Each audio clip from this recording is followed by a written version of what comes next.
on the looping prom to the right of it, there's like a little bubble prominence, but that big thick part of it is a tornado. It turns into a tornado. But unfortunately, I was going for a 3-hour animation on this, and I managed to get close to an hour due to chemtrails. I just couldn't focus anymore. People look at the images, you can know a few things just by a glance. Like you'll notice the sunspots are white. That means I inverted it. And almost all solar guys do that. And the reason is, if you invert the image, it gives you a lot more contrast and a lot more of a 3D feel. If you look at an image and the sunspots are black, it hasn't been inverted. And actually, a lot of the time I do both. I do one way and one the other. And almost always the inverted one looks best. But in, what was it, the 15th member video that I just put up on the site, I show how I open up a curves panel, and on the left, so I shoot in black and white. On the left of the curve is all the white data. On the right is all the black data.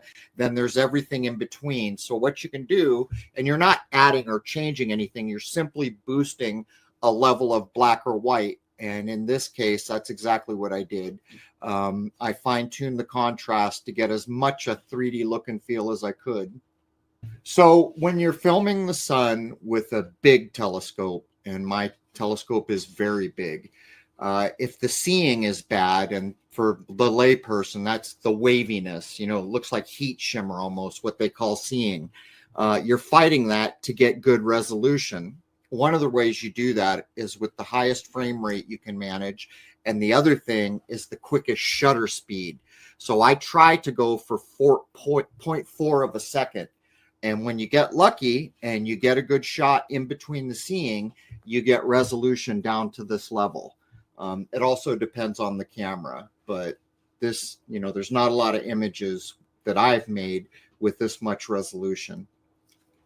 So on any given filming day, when I see a sunspot that starts to look like that, I really want to zero in on it and try to capture for 3 hours, because that's when you might get lucky and get like an ejection. I've filmed it a couple times, and you just mostly got to be lucky to do it. But I really like this image. And one of the things I did is when I was pulling the curves, it occurred to me that when I look at the sun in the daytime, it's in a blue sky.